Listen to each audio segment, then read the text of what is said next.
And Zoe Treibitz is here with us as well. And I look forward to hearing Zoe. She is an emergency wildland firefighter.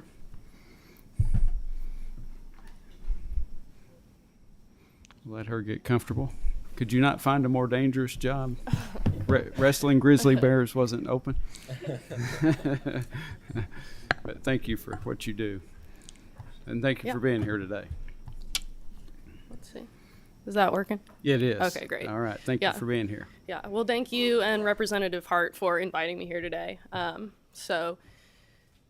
Good morning to our co-chairs Webb and Freeland and members of the task force. My name is Zoe Treibitz and I am a wildland firefighter. When most people in Kentucky hear wildfire, they don't think of our hills, mountains, and forests. They're picturing the towering infernos out west that splash across the headlines, or the flames that devour entire landscapes on their TV screens. But the reality is, Kentucky faces wildfire threats, and they're growing. Our communities are not immune. I'm here today not only to raise awareness, but to call for urgent action. Because the truth is, we can do more to respond properly to wildfires here at home and better prepare for the emergencies that lie ahead. I am a nationally qualified wildland firefighter with experience on the front line in multiple states. Until last week, I served with the Kentucky Division of Forestry, the agency responsible for combating wildfires on state and private lands across the Commonwealth. Before that, I fought wildfires in Washington State, where I gained valuable insight into how different regions approach wildfire management. During that time, I also engaged with firefighters from other states, having informal discussions, asking questions, and learning more about how their communities handle prevention, response, and recovery. Wildfires have become more prominent in the public consciousness as we've seen major destructive burns that have impacted families, created dangerous air pollution, and destroyed millions of dollars in resources and property. What people often don't realize is that Kentucky experiences every year hundreds of wildfires that burn tens of thousands of acres and require a dedicated firefighting response. The Kentucky Division of Forestry is organized into regional branches that manage land across the state. I was based in Hazard Branch, which has the highest wildfire occurrence in Kentucky. Although we only cover 7 counties, we routinely respond to over 400 fires a year. Eastern Kentucky experiences the most frequent wildfires due to a combination of factors, including fuel loading, steep topography, and weather conditions, creating a greater demand for boots on the hill. Traditionally in Kentucky, we recognize 2 fire seasons, which is where conditions align for consistent heightened fire activity. Our fall fire season is October 1st through December 15th, and in the spring we have another fire season from February 15th through April 30th. During these times, the Division of Forestry, particularly in its busier eastern branches, will employ a mix of full-time, seasonal, and emergency wildland firefighters. The latter was my title. Basic wildfire response techniques have been around for decades. Unlike structure fires, where firefighters typically have easy access to fire hydrants and water, wildfires, particularly in mountainous terrain, usually occur outside of the reach of water sources or vehicle access, which makes them harder to attack. So with our conditions in the mountains, this is how we would contain a wildfire. Our crews will hike in alongside the fire, often chasing it uphill, building fire lines, which is clear breaks in fuels that the fire needs to spread. Fuels for the fire would include timber, leaves, dry grass, and any other organic material. We use a mix of tools to create these lines: chainsaws, leaf blowers, and bulldozers where we can get them access, along with hand tools like shovels, hoes, rakes, axes, and specialized wildfire equipment. We'll remove everything flammable: leaf litter, brush, down trees, to create a total break in fuel. That means when the fire hits that line, it has nothing left to burn, and it'll stop moving. We'll work hard to build fire line all the way around the fire, often using features like cliffs, creeks, or old roads to anchor us.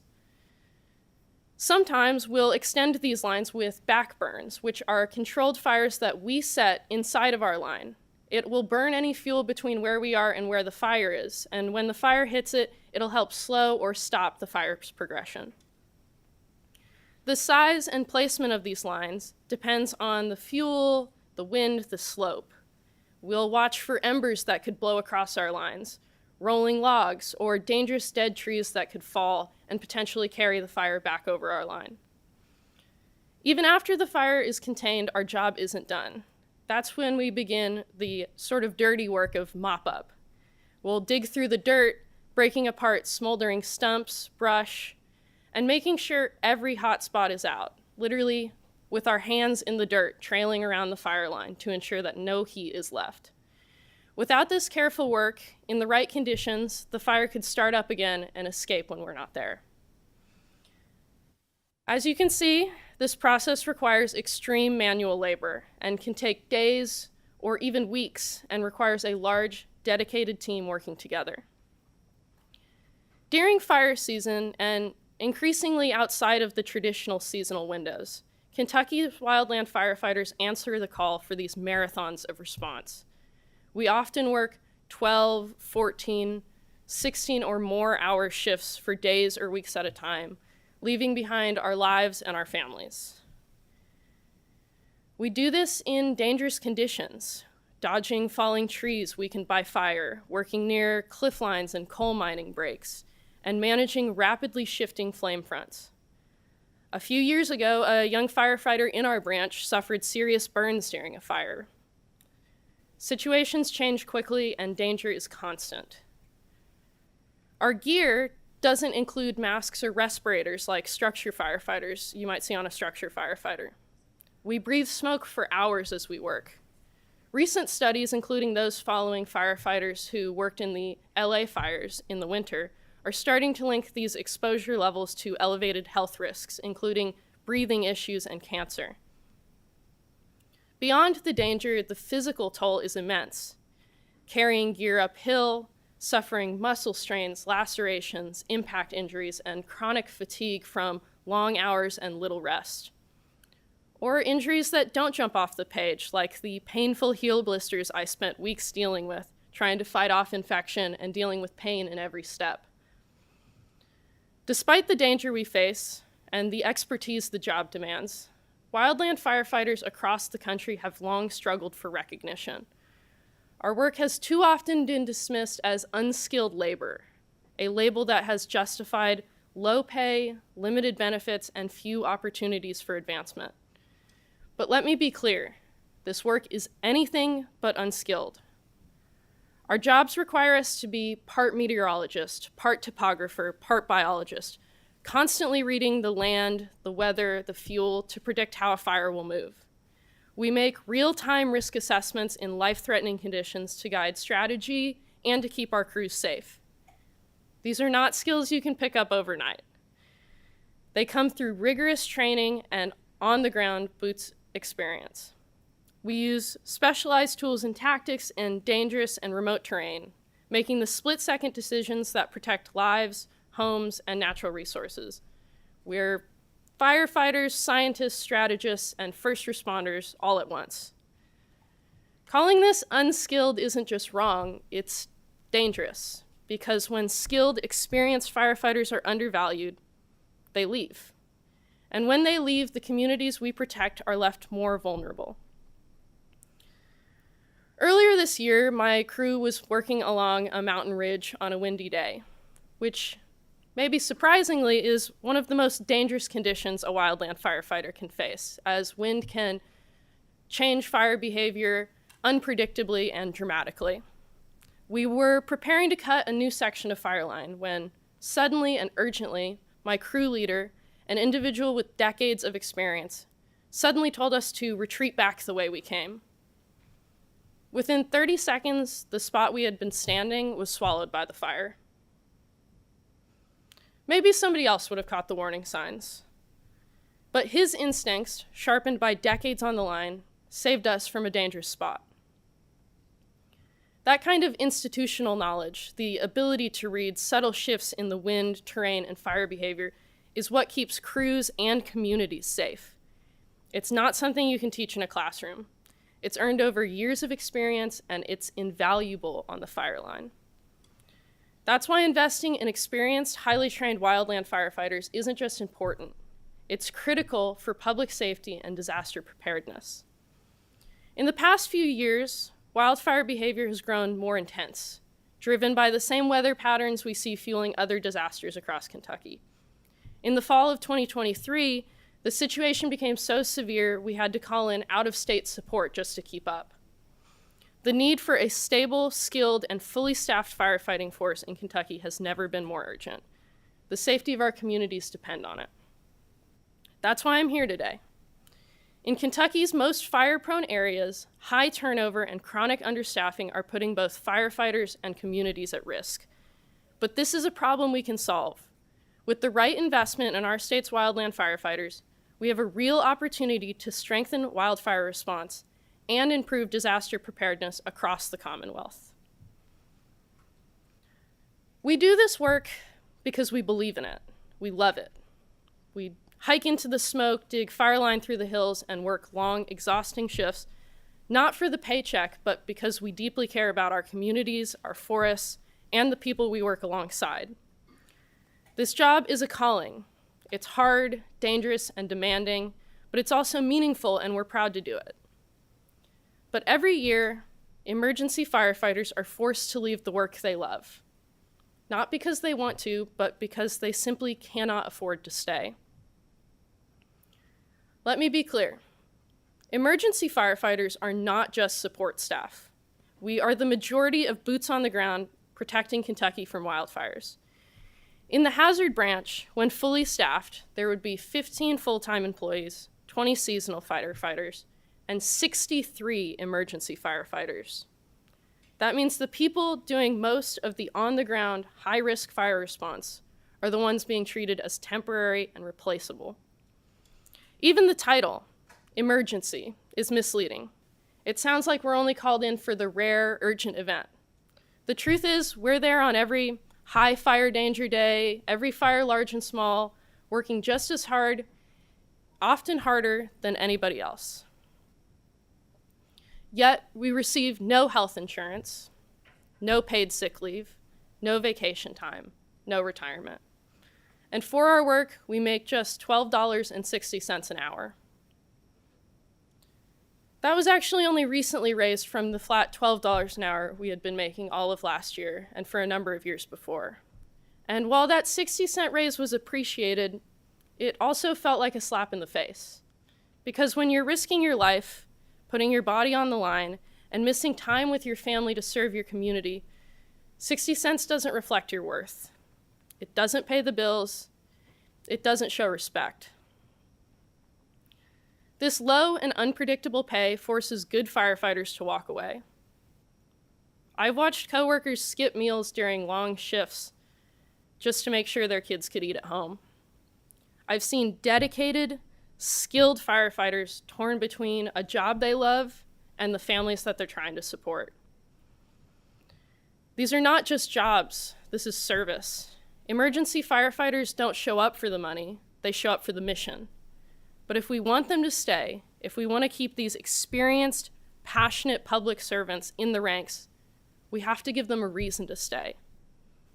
That means fair pay and basic benefits.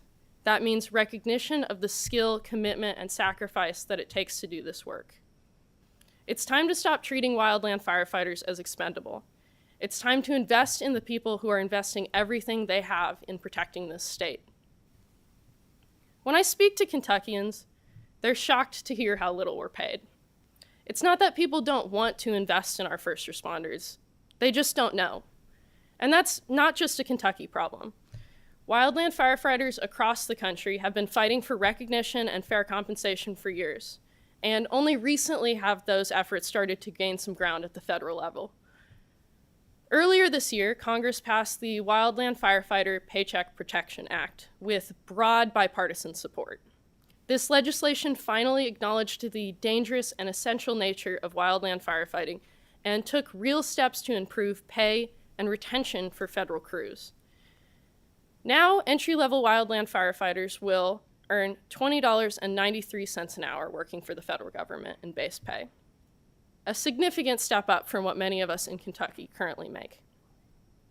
In addition, they've introduced a new benefit called Incident Response Premium Pay, which increases compensation dramatically during extended wildfire operations. Once a federal firefighter has been assigned to a fire for more than 36 hours, they begin earning 4.5 times their base pay for the remainder of that deployment. That means during the long and dangerous campaigns, the kind that are demanding most from our firefighters, they're finally being paid something closer to what their work is worth. In August, I traveled with a 20-person Kentucky wildfire crew to help respond to fires in Louisiana. Because Kentucky's peak fire season doesn't overlap with those in other parts of the country, we're able to send crews to support other times in their time of need. And that does not compromise any of our own readiness at home. These out-of-state assignments not only provide critical help to partner agencies during major fire events, but they also generate revenue for Kentucky as our resources and firefighters are paid through interagency agreements. It's a win-win. We gain valuable experience and represent our state proudly, and we can bring in funding that supports our own fire program. I was really proud to be part of that crew, but I also saw the sacrifice that it required. 2 of the firefighters on that crew had newborn babies at home, less than a month old when we left. And yet they still made the difficult decision to leave their families and join this deployment. They didn't go because they wanted to be away during such an important time. They went because they needed the money. Technically, we were representing Kentucky, but only full-time and seasonal employees were on the state's payroll. Emergency firefighters were hired as temporary federal employees. That meant we forfeited getting any overtime pay on this trip, just to receive the federal base pay, which for us is still nearly $3 an hour higher than Kentucky's overtime rate would have been for us. That's the reality many of us face when the only opportunity to make a living wage is to leave the state or take on the most grueling assignments. It puts enormous pressure on firefighters and their families. These are public servants who should be supported, not put in an impossible position. Meanwhile, our neighboring states have stepped up. Many have increased pay and opportunity for their firefighters in recent years. This investment has put Kentucky's support for its first responders at the bottom of the list compared to many partner agencies. In the last state budget session, while most state employees received raises, emergency firefighters were left out. Again, this ongoing neglect has caused our pay to fall further and further behind. In the packets that I've handed out on that, if you flip up that first page, it includes a table where I list some of these comparative costs of what entry-level firefighters are making per hour. Kentucky, $12.60, Tennessee, $15 an hour, North Carolina, $15.60, and Virginia, $20.60. I've also included some other states with similar or lower costs of living, but also pay their firefighters significantly more, including Michigan, $18 an hour, Montana, $19.05, New Mexico, $19.24, and North Dakota, $21.53. Based on these comparisons and my own experience, I strongly recommend that the Kentucky Legislature sets a base pay of $17 an hour for emergency firefighters in the upcoming budget session. It's a meaningful increase from where we are now, but a necessary investment in public safety and the future of disaster response in Kentucky. That August trip I mentioned to Louisiana really highlighted challenges that our firefighters are facing, the ones that lead to high turnover and loss of crucial experience. But I think it also illustrates the tremendous opportunity before us. Our crew didn't just complete assignments. Fire leadership often was asking us to follow up other crews and bring their work up to the standard that Kentucky had been setting. It was hard work, but a proud moment. Word is spreading regionally and nationally. If you want a crew that shows up and gets the job done right, call the Kentucky crew. Our state's firefighting force is ready to answer the call. We are underutilized and overlooked, but with the proper investment, we could be a major force in addressing growing disaster threats that Kentucky faces. Wildland firefighters are qualified to respond to all types of emergencies. There were wildland firefighters at Ground Zero after 9/11 and leading recovery efforts after Hurricane Katrina. Every year, crews like ours are deployed nationwide for floods, hurricanes, and tornadoes. Kentucky has faced 4 federally declared disasters this year alone. Yet, after recent major flooding in eastern Kentucky, volunteers did most of the recovery work while our firefighters were never called in. That's a missed opportunity. We already have a precedent for interagency support. Many full-time wildland firefighters from western Kentucky did do some assistance during tornado cleanup, bringing their chainsaw skills to the table. With a better staffed and better trained workforce, Kentucky could be leveraging its firefighting force's manpower for disaster response and recovery on a much larger scale. Beyond emergency response, wildland firefighters could also help with important resiliency building projects like fuel reductions, hazard mitigation, trail and road maintenance, resource restoration, and community outreach. Many states already use their fire crews during off-incident periods for these valuable efforts. It makes sense for Kentucky to do the same, to build stronger, safer communities while providing steady work for our firefighters. Increasing investment in training and retaining firefighters won't just improve public safety at home. It could also boost revenue by enabling more of these Kentucky crews to take out-of-state deployments. These deployments require highly certified leadership, which we currently lack due to limited training and high turnover.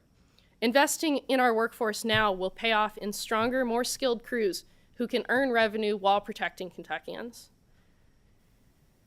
This kind of investment will allow wildland firefighters to build real careers here in Kentucky, particularly for young people in eastern Kentucky where we need them most. It will lead to faster, more effective wildfire response and open new opportunities for our state's firefighting force to be a key player in disaster preparedness and recovery. I want to close by thanking you all for your time here today and to urge this task force and the legislature as a whole to invest in our public safety and disaster response by investing in our state's wildland firefighters. Thank you so much.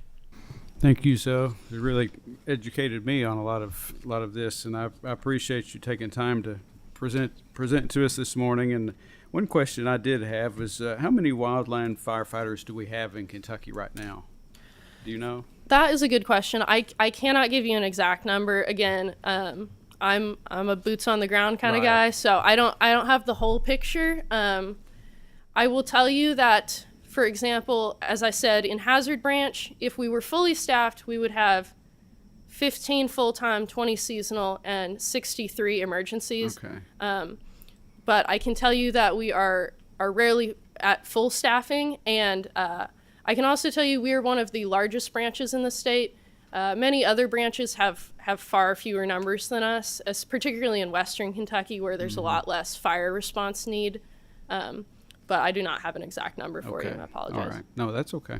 And we do have a couple of questions. Representative Blanton. Thank you, Mr. Chairman. Thank you for your presentation today. Couple questions, clarification. We're talking about, you talked about full-time, you're talking about seasonal, and then emergency. Sure. So full-time, I'm assuming, is under the Division of Forestry. Seasonal and emergency really they're not full-time employees. But they do work under the Division of Forestry when called upon. Is that correct? Yes, so that's correct. Just to, explain this a little further, perhaps.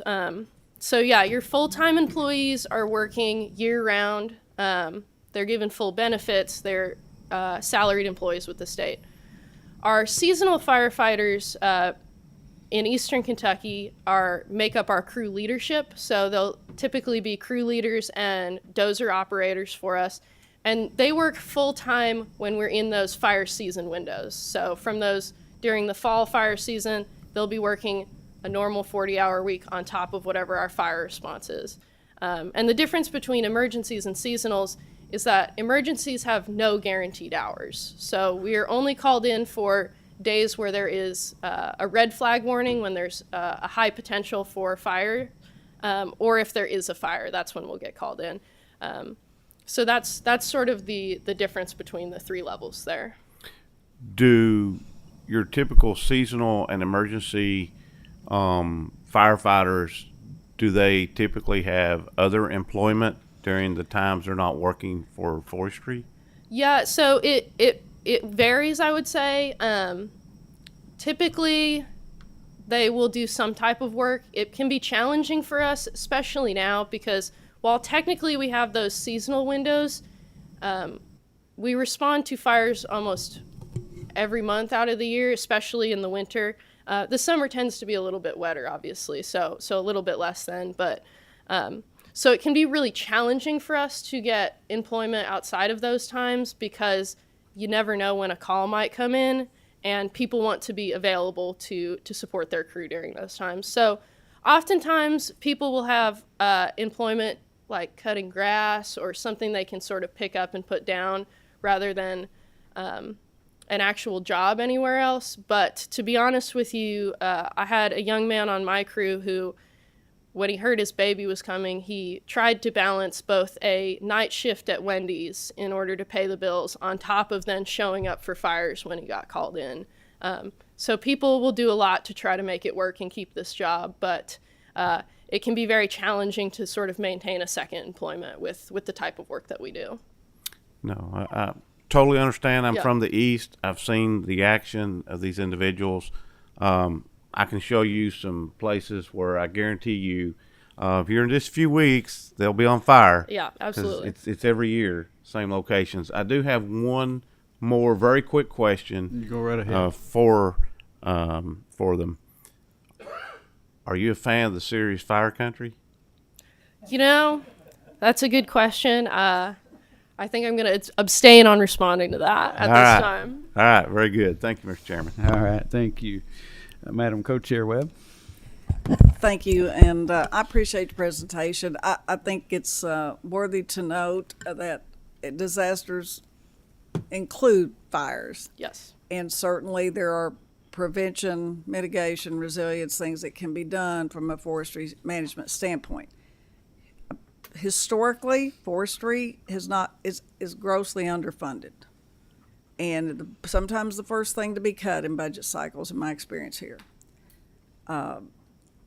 It's troubling for me. I've got a reclamation degree. I'm kind of close to the soil Yeah. and what grows out of it. So I think the awareness for this committee and beyond is important. And I appreciate what you do. I appreciate you being here, because forests overall are beneficial to our bottom line in every aspect of hunting and bourbon and all those things, plus the hardwood and the wood that we ship out for other things. So thanks for the little jolt of awareness here. Thank you, Mr. Chairman.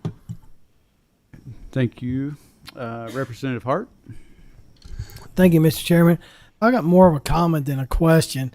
You know, most of the communities in Kentucky, they traditionally rely on their local fire departments for this type of fire service. You know, a couple years ago, we recognized the need with the urban search and rescue team that we just built, that, you know, all firefighters across the state, whether you're paid, career, volunteer, what have you, they receive the same training through the Fire Commission. The Forestry Department provides the same training, both the paid and volunteer departments, for wildfire conditions. But what is interesting, and we've kind of touched on it today, and I'm really glad that Zoe was able to come and present to us, with the needs of our state and the surrounding states. Unlike urban search and rescue, we already have a wildfire team, so to speak.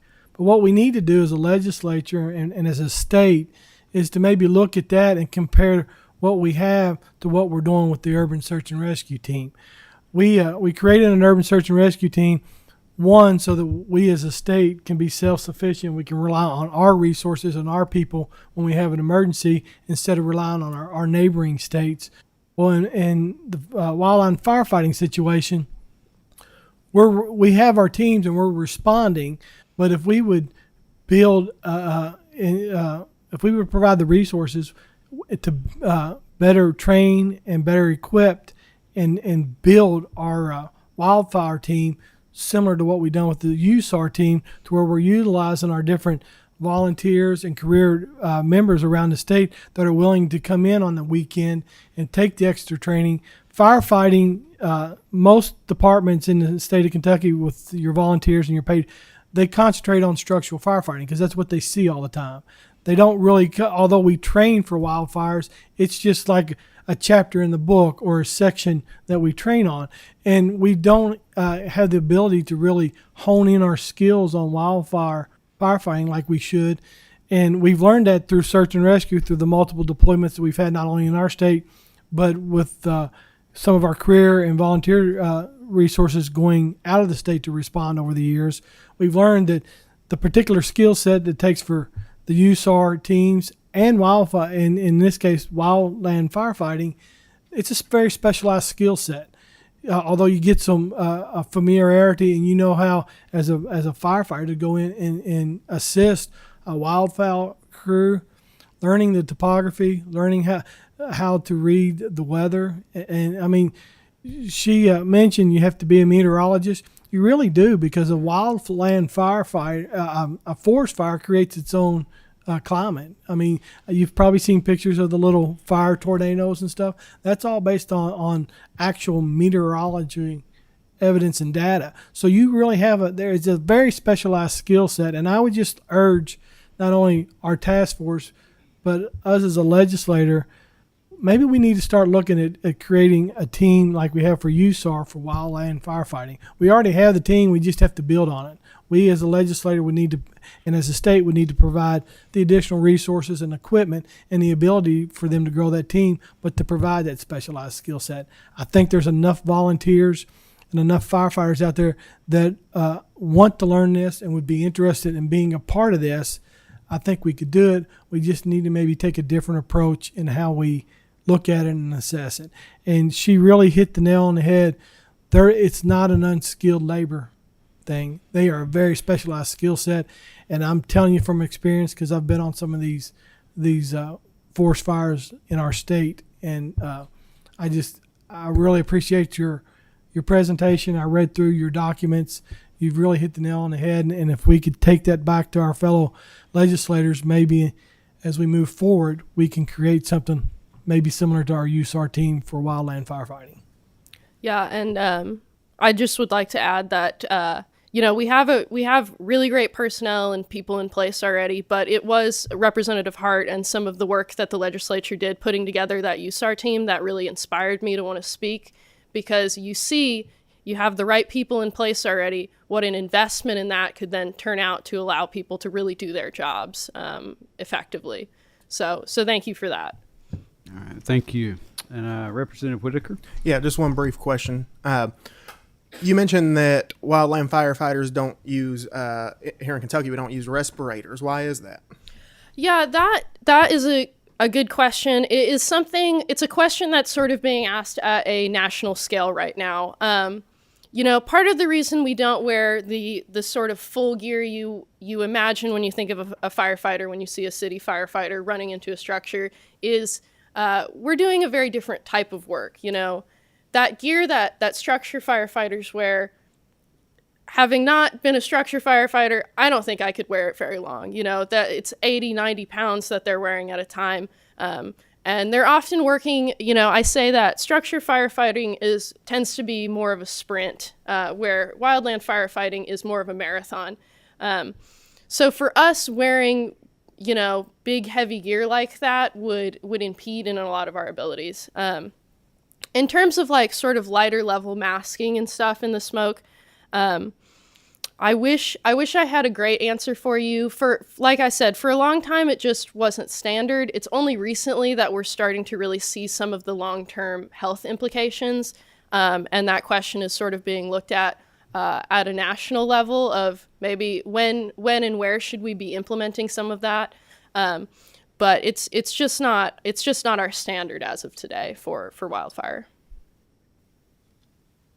Well, thank you so much, Zoe, and I appreciate what you do, and thank you, and please be careful. Thank you. All right, thank you.